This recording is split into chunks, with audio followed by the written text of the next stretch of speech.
بسم اللہ الرحمن الرحیم۔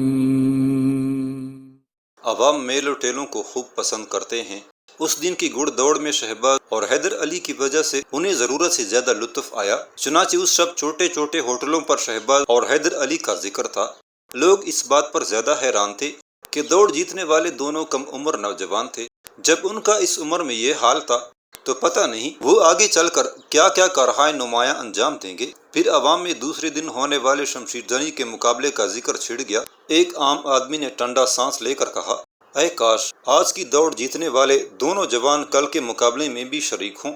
واہ، یہ کوئی ضروری تو نہیں کہ جو اچھا شہ سوار ہو وہ اچھا شمشیر زن بھی ہو۔ دوسرے نے خواہ مخواہ اعتراض جڑ دیا، بے شک دونوں نے شہ سواری میں بڑی مہارت دکھائی ہے، مگر شمشیر زنی کا فن کچھ اور ہے۔ کون کہتا ہے کہ اچھا شہ سوار اچھا شمشیر زن نہیں ہو سکتا؟ یہ ایک تیسری آواز تھی۔ میں گلبرگہ کے ایک جوان کو جانتا ہوں جو شاہ سواری اور شمشیر زنی دونوں میں ماہر اور یکتا ہے۔ بحث میں اتنی تیزی آئی کہ دو پارٹیاں تیار ہو گئیں اور پہلے بحث تو میں تبدیل ہو گئی۔ پھر پارٹیوں نے آستینیں چڑھا لیں۔ جن کے پاس تلواریں تھیں ان کے ہاتھ تلواروں کے قبضوں پر پہنچ گئے، اور جن کی کمر میں خنجر لگے تھے انہوں نے اپنے خنجروں کو مضبوطی سے تھام لیا۔ یہ ایک چھوٹا سا ہوٹل تھا۔ عام دنوں میں اس پر 4-6 آدمیوں سے زیادہ آدمی بیٹھے دکھائی دیتے تھے، مگر اس وقت یہاں 50 سے زیادہ لوگ موجود تھے، جن میں تماشائیوں کی تعداد زیادہ تھی۔ انہی تماشائیوں میں ایک بزرگ صورت بھی کھڑے تھے۔ ان کی عمر زیادہ نہ تھی کیونکہ داڑھی کے بال نصف سے زیادہ کالے تھے، مگر ماتھے پر سجدہ کرنے کا اتنا گہرا ڈٹھا تھا جس نے انہیں اس عمر ہی میں بزرگ بنا دیا تھا۔ وہ بزرگ لوگوں کو ہٹاتے ہوئے آگے بڑھے۔ لوگوں نے اس کی صورت دیکھ کر جگہ دے دی۔ وہ دونوں پارٹیوں کے درمیان جا کر کھڑے ہوئے، پھر فرمایا، میرے دوستو اور بھائیو، کیوں آپس میں سر پوڑتے ہو؟ تم کسی ایسے شخص کو تلاش کیوں نہیں کرتے جو شاہ سواری اور شمشیر زنی کے فن سے پوری طرح واقف ہو؟ صرف یہی نہیں بلکہ جو آج کے دونوں جوانوں کے پورے خاندان سے واقف ہو۔ لوگوں نے پہلے تو ایک دوسرے کا منہ دیکھا، پھر ایک ہمت کر کے بولا، جناب مولانا صاحب، اگر آپ کسی ایسے شخص سے واقف ہوں تو ہمیں اس کا پتہ بتائیے تاکہ ہم اس کے پاس جا کر اپنا فیصلہ کرائیں۔ میرے بیٹے، تمہیں کہیں جانے کی ضرورت نہیں، بزرگ مولانا نے سوال کرنے والے کے شانے پر ہاتھ رکھ کر کہا۔ ایسے چند لوگوں میں سے ایک شخص وہ بھی ہے جو اس وقت تم سے مخاطب ہے۔ جی، کیا فرمایا آپ نے؟ سوال کرنے والے نے پوچھا۔ کیا آپ کا اشارہ اپنی طرف ہے؟ بالکل بالکل، بزرگ نے جواب دیا۔ آپ لوگ غصہ تھوک کے بیٹھ جائیے، میں آپ کو ابھی سب کچھ بتائے دیتا ہوں۔ سب لوگ اپنی اپنی جگہوں پر بیٹھ گئے، باقی کرسیوں اور بینچوں کے پیچھے کھڑے ہو گئے۔ بزرگ نے کچھ اس طرح گل افشانی شروع کی، میرے دوستو، حیدر صاحب کو تو آپ لوگ جانتے ہی ہوں گے۔ میری مراد ان حیدر صاحب سے ہے جو ان مقابلوں کے ناظم اعلیٰ اور آج کا مقابلہ جیتنے والے دونوں جوانوں کے بڑے بھائی ہیں۔ اس فقیر کی ان سے پرانی دوستی ہے۔ ہمارے راجہ صاحب کی نظروں میں ان کا بڑا مقام ہے، اور ریاست کے دونوں وزیروں یعنی نند راج اور دیو راج صاحب سے ان کا یارانہ ہے۔ اس ناچیز فقیر کو بھی وہ اکثر وزیروں کی حویلیوں میں لے گئے ہیں۔ ان کی حویلیاں کیا ہیں؟ راج محلوں کو مات۔ ہمیں آپ کی داستان نہیں سننا ہے، اصل بات بتائیے۔ ایک دل جلے نے چیخ کے ان کی بات کاٹ دی۔ دوسرے لوگوں کو بھی ان کی باتوں سے الجھن ہو رہی تھی، انہوں نے بھی اعتراض کرنے والے کی ہاں میں ہاں ملائی۔ بزرگ محترم جو اعتراض کرنے والے کو کوئی سخت جواب دینے والے تھے، جب انہوں نے دیکھا کہ اور بہت سے لوگ بھی اس کے ہم نوا ہیں تو انہوں نے فوراً پینترا بدلا۔ دوستو، مجھے معلوم ہے کہ آپ لوگ اصل بات معلوم کرنے کے لیے بے چین ہیں، میں وہی بات بتانے جا رہا ہوں۔ پھر انہوں نے لوگوں پر ایک طائرانہ نظر ڈالی اور بات آگے بڑھائی۔ ہاں دوستو، میں کہہ رہا تھا، ہاں یاد آیا، راج محل کی بات ہو رہی تھی۔ اس دل جلے نے انہیں پھر ٹوکا، جناب راج محل پر خاک ڈالیے، اصل بات بتائیے ہمیں۔ ٹھیک ہے، انہوں نے ہتھیار ڈال دیے اور اصل بات پر آ گئے۔ اصل بات یہ ہے کہ کل کے مقابلے میں بھی یہ دونوں بھائی یعنی شہباز اور حیدر علی اپنی شمشیر زنی کے جوہر دکھائیں گے، اور آپ لوگ دیکھیں گے کہ اس میں بھی ان کا نمبر پہلا ہی رہے گا۔ حاضرین اس اطلاع سے بہت خوش ہوئے اور آپس میں باتیں کرتے ہوئے منتشر ہو گئے۔ مولانا جو اپنی لند ترانیاں سنانا چاہتے تھے منہ دیکھ کر رہ گئے۔ بزرگ موصوف کا نام حاطف تھا، مگر لوگ ان کی فضول بکواس کی وجہ سے انہیں کاذب کے نام سے یاد کرتے تھے۔ ان میں یہ خوبی ضرور تھی کہ وہ بڑی سے بڑی محفل سے، بڑے بڑے مجمع سے اور جلسے میں بے دھڑک گھس جایا کرتے تھے، اور موقع پاتے ہی اپنی زبان بے لگام کھول دیتے تھے۔ پھر یہ زبان اس وقت تک چلتی رہتی تھی جب تک انہیں مجلس یا جلسہ سے ہاتھ پکڑ کے نکالا نہ جاتا تھا۔ آج کے مقابلے کے اختتام پر جب حیدر صاحب شہباز اور حیدر علی کی کامیابی پر انہیں مبارکباد دے رہے تھے تو ان کی زبان سے یہ جملہ نکلا تھا، دیکھو لڑکو، جس طرح تم نے آج کامیابی حاصل کی ہے، اسی طرح کل شمشیر زنی کے مظاہرے میں بھی اول آنا۔ اس وقت حاطف یا کاذب صاحب حیدر صاحب کی پشت پر کھڑے تھے، چنانچہ انہوں نے موقع سے فوراً فائدہ اٹھایا اور فی الفور سامنے آ کر حیدر صاحب کو فرشی سلام کیا۔ ان کی صورت دیکھتے ہی حیدر صاحب کا مزاج برہم ہو گیا، مگر انہوں نے ملائمت سے کہا، حاطف نہیں، آج نہیں، پھر کبھی تشریف لائیے گا، میں ایک ہفتے تک مصروف رہوں گا۔ حیدر صاحب تو یہ کہتے ہوئے آگے بڑھ گئے، مگر اس وقت حاطف کی آواز سنائی دی، کوئی بات نہیں شاہ حیدر، میں پھر حاضر ہو جاؤں گا۔ حیدر صاحب چلتے چلتے رکے اور واپس آ کر بولے، حاطف اپنا دماغ صحیح رکھو، میں بادشاہ نہیں، ریاست میسور کے راجہ کرشن اڈیر کا ایک ادنا خادم ہوں، خبردار آئندہ جو کبھی ایسی بات کہی تو۔ آج مقابلے کا دوسرا دن تھا۔ ایک طرف کشتی کے اکاڑے جمع تھے، ننگے بدن پہلوان جسم پر اکاڑے کی مٹی ملے ہوئے ایک دوسرے سے گتم گتا ہو رہے تھے۔ دوسری طرف پٹے بازی کے اکاڑے جمع تھے۔ پٹے بازی کو شمشیر زنی کی ابتدائی صورت کہا جا سکتا ہے، فرق صرف یہ ہوتا ہے کہ پٹے باز کے ہاتھ میں تلوار کی جگہ بانس کی ایک چھڑی ہوتی تھی اور لوہے یا گینڈے کی کال کے بجائے دفتی یا گتے کی گول ڈال ہوتی جس پر کپڑے کی کئی تہیں لپٹی ہوتی تھیں۔ باقی انداز سارے شمشیر زنی کے ہوتے۔ اس طرح بانس کی چڑی کی شمشیر فضا میں لہراتی اور مخالف کے سر پر بجلی جیسی تیزی سے گرتی اور مخالف فوراً پینترا بدل کے وار کو اپنی ڈال پر روکتا، پھر جوابی حملہ کرتا۔ پٹے بازی عوام میں بہت مقبول تھی۔ جنوبی ہند میں یوبی سادات کی زیادہ آبادی تھی، وہ تعزیہ داری اور علم برداری کرتے تھے۔ تعزیہ کے جلوس میں آگے آگے پٹے بازوں کی ٹولیاں ہوتی، یہ لوگ اپنے فن کا مظاہرہ کرتے، جلوس کے ساتھ ساتھ چلتے تھے۔ شمالی ہند میں خصوصاً لکھنؤ اور رامپور وغیرہ پٹے بازی کا رواج تھا جو اب تک قائم ہے۔ آج کا سب سے اہم مقابلہ شمشیر زنی کا تھا۔ شمشیر زنی کے دو اکاڑے بنائے گئے تھے۔ اکاڑے کی زمین کو پہلے اچھی طرح صاف کیا گیا، پھر اس پر پانی چھڑکا گیا، اس کے اوپر بڑی بڑی سوتی دریوں کا فرش بچھایا گیا۔ اس طرح شمشیر زنی کے دو اکاڑے تیار کیے گئے تھے، ایک اکاڑا راجہ کے سٹیج کے ذرا دائیں جانب اور دوسرا بائیں جانب۔ شمشیر زنی کے مقابلے میں ہر ایک حصہ لے سکتا تھا، اس لیے شمشیر ہر ایک کی کمر سے لٹکتی نظر آتی تھی اور اسے مردوں کا زیور کہا جاتا تھا۔ مسلمان بچوں کو شمشیر نما لکڑیوں کے سہارے چلنا سکھایا جاتا تھا۔ بچے اسکول کی تعلیم کے بجائے شمشیر زن ماہرین سے تربیت حاصل کرتے تھے۔ شاید اس لیے شیخ فتح محمد کے دونوں بیٹے یعنی شہباز اور حیدر علی علم کا چراغ تو روشن نہ کر سکے، مگر شمشیر کا علم ایسا بلند کیا جو تاریخ کا سنہرا باب بن گئے۔ شمشیر زنی کا یہ طریقہ تھا کہ دو شمشیر زن آمنے سامنے کھڑے ہو جاتے، انہیں زیرہ بختر پہننے اور خود لگانے کی اجازت ہوتی تھی۔ بعض شمشیر زن گلے کی حفاظت کے لیے آہنی کڑیوں یا زنجیروں کا ہار بنا کے خود کے نیچے لٹکا دیتے تھے۔ پھر گڑ دوڑ کی طرح رومال ہلا کر مقابلے کا آغاز کیا جاتا۔ دونوں شمشیر زن جپٹ کر ایک دوسرے پر حملہ کرتے اور ایک دوسرے پر اس قدر دباؤ ڈالتے کہ وہ پیچھے ہٹتے ہٹتے مقررہ لکیر سے باہر ہو جاتا۔ اس وقت مقابلہ ختم کر دیا جاتا۔ بعض اوقات ایسا بھی ہوتا کہ دونوں شمشیر زن اپنی جگہ پہاڑ کی طرح جم کے کھڑے ہو جاتے اور ایک قدم بھی پیچھے نہ ہٹتے۔ اس وقت جج یہ دیکھتا کہ کون شمشیر زن زیادہ زخمی ہو گیا ہے، اور اگر اسے میدان سے ہٹایا نہ گیا تو اس کی موت واقع ہو سکتی ہے۔ ایسی صورت میں جج سیٹی بجا کر مقابلہ ختم کرا دیتا اور زیادہ زخمی ہونے والے کی ناکامی کا اعلان کر دیا جاتا۔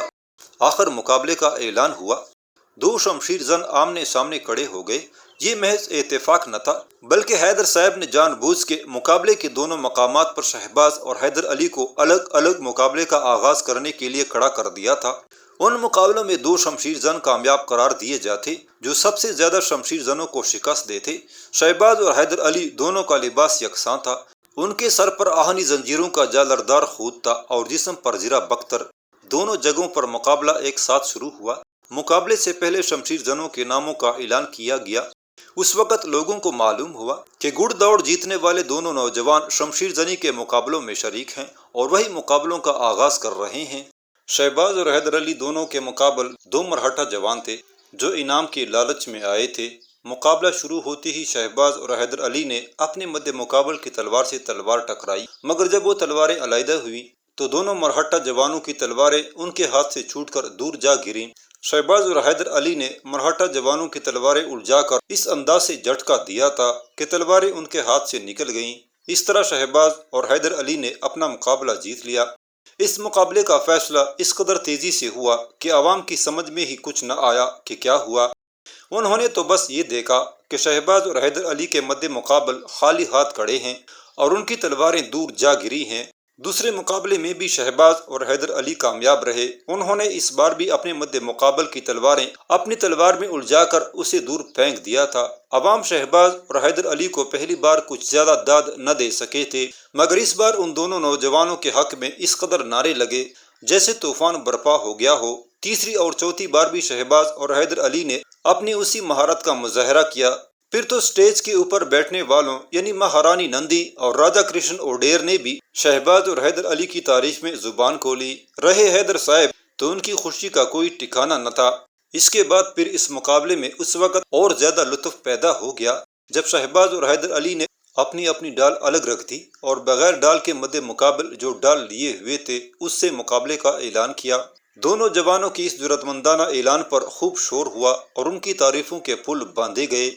اب مقابلہ ذرا دیر تک ہوتا کیونکہ شہباز اور حیدر علی کو محتاط ہو کر مقابلہ کرنا پڑتا۔ انہیں مد مقابل کا ہر وار تلوار ہی پر روکنا تھا۔ شہباز اور حیدر علی نے 5 منٹ کے اندر ہی اندر دونوں مد مقابل کو اس قدر زخمی کر دیا کہ وہ مقابلے سے نکل گئے۔ اس طرح مقابلوں کو تقریباً 1 گھنٹہ ہو چکا تھا اور شہباز اور حیدر علی اپنے 10 مد مقابلوں کو شکست دے چکے تھے۔ ان کی ہر کامیابی پر میدان اور سٹیج دونوں جگہوں سے اس قدر شور ہوتا کہ کان پڑی آواز نہ سنائی دیتی۔ 1 گھنٹہ بعد شہباز اور حیدر علی نے اپنی کمال مہارت کا ایک اور مظاہرہ کیا۔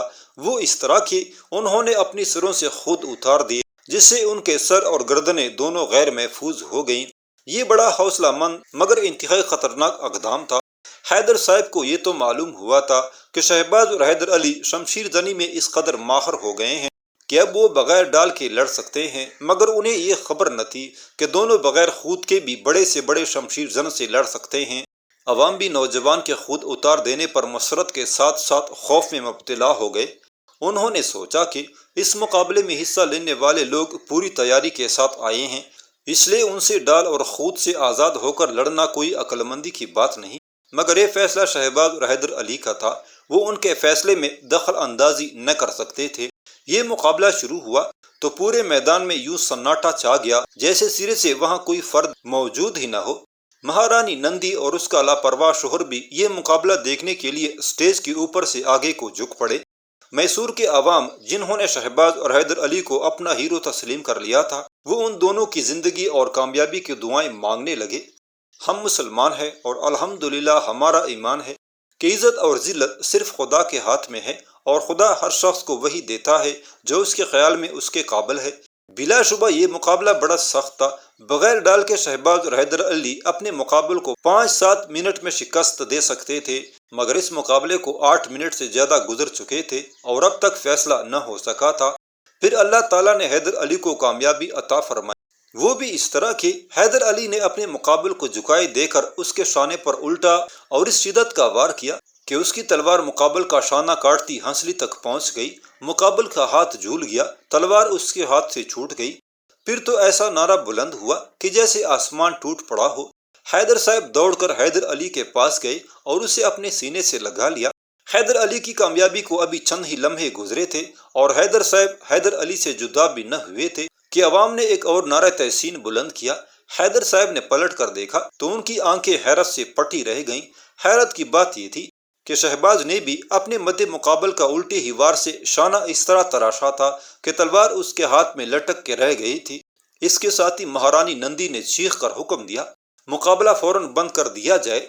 نندراج اور دیوراج سیڑھیاں چڑھ کر سٹیج پر پہنچے تاکہ معلوم کرے کہ مہارانی نے ایسا حکم کیوں دیا ہے۔ مہارانی نندی نے اس طرح چیخ کے کہا، وزیر بابا، کیا آپ چاہتے ہیں کہ ان نوجوانوں کو عوام کے ہاتھوں قتل کرا دیں؟ یہ میسور کی آن بان اور شان ہے، انہیں سنبھال کے رکھا جائے۔ مہارانی نندی کی بات بالکل صحیح تھی۔ شہباز اور حیدر علی نے ثابت کر دیا تھا کہ میسور میں ان جیسا نہ کوئی شہ سوار ہے اور نہ شمشیر زن۔ پھر ایسے جواہر ریزوں کو مٹی میں کیوں ملایا جائے؟ جوان بلکہ نوجوان خون ان کی رگوں میں دوڑ رہا ہے، وہ اپنی طاقت سے ایک بار تو پہاڑ کو بھی جنبش دے سکتے ہیں، مگر ہیں تو ابھی نا تجربہ کار، ابھی میدان جنگ کا انہوں نے منہ بھی نہیں دیکھا، دشمن کیسا ہوتا ہے اس کی انہیں بالکل خبر نہ تھی۔ وہ دونوں حیدر صاحب کے چچیرے بھائی تھے، ممکن ہے کہ ان کا مقابلہ کرنے والوں کے ذہن میں حیدر صاحب کا خوف بھی موجود ہو۔ مہارانی نندی کی بات پر جس انداز سے غور کیا جائے وہ درست معلوم ہوتی تھی۔ نندراج اور دیوراج دونوں ہی مہارانی نندی کے خودسری کے خلاف تھے۔ راجہ کرشن اوڈیر کی طرف سے انہیں کوئی خطرہ نہ تھا، اس کا مشغلہ رقص سرور یا پھر جوان کنیزوں کو اپنی بغل میں جگہ دینا تھا، اس سے زیادہ اس کی کوئی خواہش نہ تھی۔ لیکن مہارانی نندی کے تیور کچھ اور تھے، گو کہ اس کی ہر خواہش پوری کی جاتی تھی۔ وہ رانی تھی مگر اسے مہارانی کا خطاب دیا گیا تھا، پھر بھی وہ ان تمام مراعات کے باوجود مطمئن نہ تھی۔ وہ چاہتی تھی، اس کا اسے خود بھی علم نہ تھا، سوائے اس کے کہ اسے راج محل میں رہنا پسند نہ تھا۔ اس نے راج محل میں رہنا چھوڑ دیا تھا اور اس کی ضد پر اسے الگ رانی محل بنوا کر دیا گیا تھا، مگر وہ اب بھی مطمئن نہ تھی۔ مقابلہ ختم کر دیا گیا، عوام شہباز اور حیدر علی کی باتیں کرتے اپنے اپنے گھروں کو جا چکے تھے۔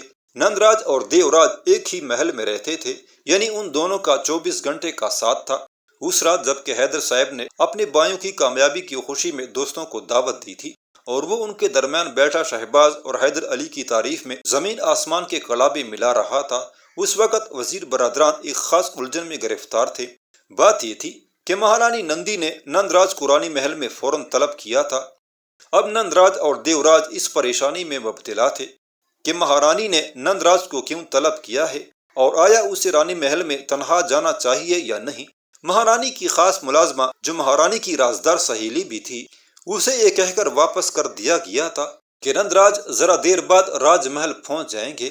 نندراج کوئی بہانہ بھی کر سکتا تھا، وہ مہارانی کی خاص کنیز سے یہ بھی پوچھ سکتا تھا کہ مہارانی کو اس وقت کیا کام پڑ گیا جس کے لیے اس نے نندراج یعنی ریاست میسور کے مرد آہن کو طلب کیا ہے۔ نندراج نے مہارانی کی خدمت میں اسی کنیز کو اپنا جاسوس بنا کر بھیجا تھا جو وہاں جا کر مہارانی کی جاسوسی کرنے کے بجائے اس کی کنیز خاص بن گئی تھی۔ مہارانی نندی نندراج کی بیٹی تھی۔ نندراج نے راجہ کرشن اوڈیر سے اس کی سیاسی شادی کی تاکہ راجہ ہاتھ پیر نہ نکال سکے، اور اگر راجہ ہاتھ پیر نکالے یا اس کا دماغ خراب ہونے لگے تو وہ اپنی بیٹی کی مدد سے اس کی عقل ٹھکانے لگا سکے۔ نندراج نے اپنے خیال میں یہ قدم اپنے مفاد میں اٹھایا تھا، لیکن یہ الٹا ہو گیا۔ راج محل کے تمام حالات سے واقف ہو گئی، اسے یہ بھی علم ہو گیا کہ نندراج نے راجہ سے اس کی شادی سیاسی بنا پر کی ہے۔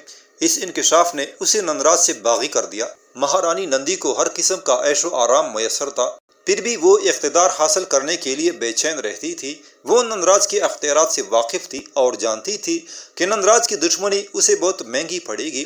جب نندراج اسے ایک ناکارہ اور نااہل مرد کے حوالے کر سکتا تھا تو اپنے مفاد کی خاطر وہ اسے قتل بھی کر سکتا تھا۔ پھر بھی اقتدار کی ہوس نے اسے تمام خطرات سے بے پرواہ کر دیا تھا اور وہ رات دن ایسی ترکیبیں سوچتی رہتی تھی جس سے اسے طاقت حاصل ہو اور وہ وزیر برادران کے اقتدار کو ختم کر کے ملکی انتظامات اپنے ہاتھ میں لے لے۔ یہ کام اتنا آسان نہ تھا جتنا رانی نندی سمجھ رہی تھی۔ اس کا اختیار اپنے محل تک محدود تھا۔ اپنے محل کا داروغہ اس نے لڑ جگڑ کر اپنی مرضی کا رکھا تھا۔ سجنا، جسے کنیزیں دیو کے نام سے پکارتی تھی، سیاہ رنگت اور اچھے ہاتھ پیروں کا مالک تھا۔ میسوری فوج میں وہ ایک سپاہی بھرتی ہوا تھا اور کئی سال بعد اسے نائک کا عہدہ حاصل ہوا تھا۔ مہارانی نندی نے اسے کہیں دیکھا تھا اور قوی الجثہ ہونے کی وجہ سے سجنا اسے پسند آ گیا تھا۔ پھر رانی نے باپ سے ضد کر کے سجنا کو اپنے محل کا داروغہ بنوا دیا۔ سجنا بڑی بے تکلفی سے محل کے اندر بھی جاتا تھا، اس پر کوئی روک ٹوک یا پابندی نہ تھی۔